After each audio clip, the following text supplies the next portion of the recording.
കൂടുതൽ വാർത്തകളും വീഡിയോകളും കാണാൻ ഈ ചാനൽ സബ്സ്ക്രൈബ് ചെയ്യുക. കൂടെ ബെൽ ബട്ടൺ അമർത്തുക.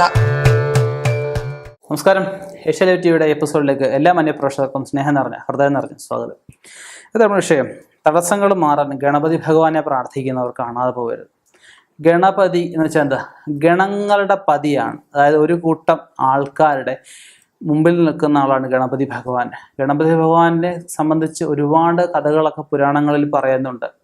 ഒരു അസുരനുണ്ടായിരുന്നു, അനലാസുരൻ എന്ന് പറയും. അനലാസുരനെ മഹാഗണപതി ഭഗവാൻ വിഴുങ്ങിയ സമയത്ത് അദ്ദേഹത്തിന് ഭയങ്കരമായിട്ട് ചൂട് വന്നതായിട്ടും ദേവന്മാരും ഋഷിമാരും എല്ലാം പലവിധ ഒരാൾ വെള്ളം കുരി ഒഴിക്കുന്നു, ഒരാൾ കരിക്കുകൊണ്ട് അഭിഷേകം നടത്തുന്നു, ഒരാൾ പാലുകൊണ്ട് അഭിഷേകം നടത്തുന്നു, പലവിധ പുഷ്പങ്ങൾ കൊണ്ട് മൂടുന്നു.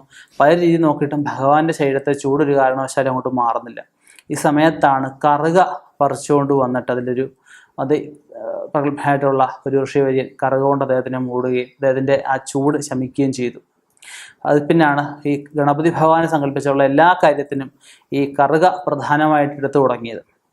ഗണപതി ഭഗവാന് കറുകമാല കെട്ടുന്നത്, കറുക കൊണ്ട് മൂടുന്നത്, അതുപോലെ കറുക തുമ്പിക്കൈ വെച്ച് കൊടുക്കുക, അതൊക്കെ വളരെ പ്രധാനമായിട്ട് പറയപ്പെടുന്നുണ്ട്.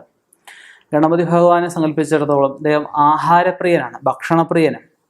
അദ്ദേഹത്തിന് കറുക സമർപ്പണം പോലെ തന്നെ പ്രധാനമാണ് നാളികേരം ഉടയ്ക്കുന്നത്. എല്ലാവർക്കും അറിയാവുന്ന കാര്യങ്ങളൊക്കെ തന്നെയാണ്. അറിയാൻ വയ്യാത്തവർക്കായിട്ട് അറിവ് പങ്കുവെക്കുന്നുള്ളതേ ഉള്ളൂ. നാളികേരം ഉടയ്ക്കുന്നത്, കദളിപ്പഴം കൊണ്ട് മാല കെട്ടി സമർപ്പിക്കുന്നത്, പടലപ്പഴം സമർപ്പിക്കുന്നത്, മാമ്പഴം സമർപ്പിക്കുന്നത്, ഇങ്ങനെയുള്ള ദ്രവ്യങ്ങളൊക്കെ ഭഗവാന് ഉണ്ണിയപ്പം, അട, മോദകം, നെയ്യപ്പം, കടുംപായസം, പൽപ്പായസം, ഇങ്ങനെയുള്ള എല്ലാ ദ്രവ്യങ്ങളും ഭഗവാന് അതിവിശിഷ്ടമായിട്ട് പറയപ്പെടുന്നുണ്ട്. ഗണപതി ഹോമം കഴിക്കുമ്പോഴാണ് നമ്മൾ ഈ ദ്രവ്യങ്ങളൊക്കെ നമ്മൾ എടുക്കാറുണ്ട്. ഗണപതി പൂജയ്ക്കും എല്ലാ ഗണപതി ക്ഷേത്രങ്ങളിൽ പോകുമ്പോഴും ഒക്കെ ഇതൊക്കെ ചെയ്യാറുണ്ട്. പിന്നെ ചെയ്തു വരുന്നതിൻ്റെ വഴിപാടാണ് അപ്പം മൂടൽ എന്ന് പറയുന്ന വഴിപാട്. ഉദ്ദിഷ്ട കാര്യസാധനത്തിനായിട്ട് ഗണപതി ഭഗവാന്റെ മൂടി നിൽക്കുന്ന രീതിയിൽ മുഖം മാത്രം പുറത്ത് കാണും, ബാക്കിയുള്ള ഭാഗങ്ങളെല്ലാം അപ്പം കൊണ്ട് മൂടി നിൽക്കും. അത് ചൂടോടെ മൂടത്തില്ല, അല്പം അറിയതിന് ശേഷമേ മൂടത്തുള്ളൂ. മൂടി അത് ഭഗവാനെ കണ്ട് തൊഴുത് സായുജ്യമടയുന്നവർക്ക് എന്ത് കാര്യവും ഭഗവാൻ സാധിച്ചു തരുമെന്നാണ് അനുഭവസ്ഥർ സാക്ഷ്യപ്പെടുത്തുന്നത്. അപ്പോൾ നമ്മൾ ഗണപതി ഭഗവാൻ ഇങ്ങനെയുള്ള കാര്യങ്ങളൊക്കെ ചെയ്യാം. പിന്നീട് ചെയ്യുന്നൊരു ഗണപതി ഹോമത്തിൽ പ്രധാനപ്പെട്ടതാണ് ചെങ്കണപതി ഹോമം എന്ന് പറയുന്നത്. ഗണപതി ഭഗവാന്മാരുടെ ഒരുപാട് രൂപങ്ങളുണ്ട്. ഗണപതി ഈശ്വരനായിട്ട്, ദേവനായിട്ട് സങ്കല്പിച്ച് പൂജ കഴിക്കുന്ന ഒരു ഭാഗം ആൾക്കാരും ഉണ്ട്.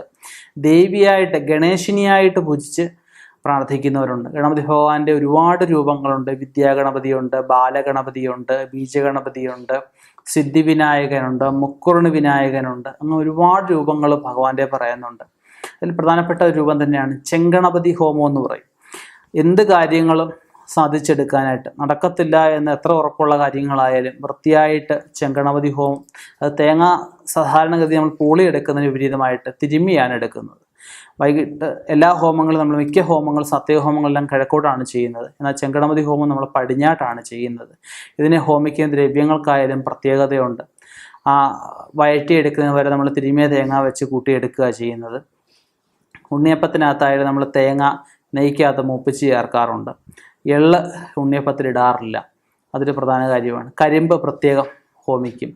പനം കൽക്കണ്ടം ഇതിനകത്ത് ഹോമിക്കാറുണ്ട്. അശോകത്തെറ്റിപ്പൂവ് ഹോമിക്കാറുണ്ട്. അങ്ങനെയുള്ള വിശേഷ പാല്, പച്ചപ്പാല് ഹോമിക്കാറുണ്ട്. ഹവിസ് 7 നുരി വന്ന വെള്ളച്ചോറിനകത്ത് ഹോമിക്കാറുണ്ട്. അതൊക്കെ വിശേഷ ദ്രവ്യങ്ങളാണ് അതിനകത്ത് ഹോമിക്കുന്നത്. അപ്പം അത് വൃത്തിയായിട്ടൊരു ഗണപതി ഹോമം, ചെങ്കണപതി ഹോമം വൈകുന്നേരം ചെയ്യുന്ന പക്ഷം എന്ത് കാര്യവും ഭഗവാൻ സാധിച്ചു തരും. അത് ഒരുപാട് പേർക്ക് അനുഭവമുള്ള കാര്യമാണ്. ഞാൻ തന്നെ ഒരുപാട് പേർക്ക് ചെയ്തു കൊടുത്ത് ഒരുപാട് പേർക്ക് റിസൾട്ട് ഉണ്ടായ കാര്യമാണ്. അപ്പം ഗണേശ ഭഗവാനെ, അതായത് വിഘ്നേശ്വരനെ പ്രാർത്ഥിക്കുന്നവർ ഇങ്ങനെയുള്ള കാര്യങ്ങൾ ശ്രദ്ധിക്കുക. അതുപോലെ കൃഷ്ണസ്വാമി ആയാലും ഗണപതി ആയാലും ഏതൊരു ഈശ്വരനായാലും രൂപങ്ങൾ കഴിവതും വീട്ടിൽ വെച്ച് ആചരിക്കാതിരിക്കുന്നതാണ് നല്ലത്. കാരണം നമ്മൾ രൂപം വെക്കും, നമുക്ക് വീട്ടിലെ അശുദ്ധിയൊക്കെ ബാധിക്കുമ്പോൾ ആരും പൂജാമുറിലോട്ട് കയറില്ല. ഗണപതി ഭഗവാൻ എപ്പോഴും വിശപ്പാന്നാണ് പറയുന്നത്.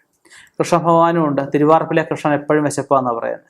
രാത്രി അവിടെ നട അടയ്ക്കുന്നത് താമസിച്ചാണ്. നേരത്തെ, അതായത് ഭാരതത്തിൽ ആദ്യം നട തുറക്കുന്ന ക്ഷേത്രമാണ് തിരുവാർപ്പ്, കോട്ടയം ജില്ല തിരുവാർപ്പ് കൃഷ്ണസ്വാമി അമ്പലത്തിൽ.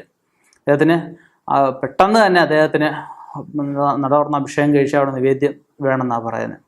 അപ്പം അങ്ങനെ ഇവരെയൊക്കെ വെച്ച് വീട്ടിൽ ഇവരുടെയൊക്കെ രൂപങ്ങൾ വെച്ച് പ്രാർത്ഥിക്കുമ്പം ഇവർക്ക്, നമ്മൾ 3 നേരം ഭക്ഷണം കഴിക്കുമ്പോഴേ എപ്പോഴായാലും നമ്മൾ ഒരു രൂപം വെച്ച് അതിനെ തൊഴുകയും അതിന് വിളക്ക് ദീപം കൊടുക്കുകയും ചെയ്യുമ്പോൾ ചൈതന്യമായി.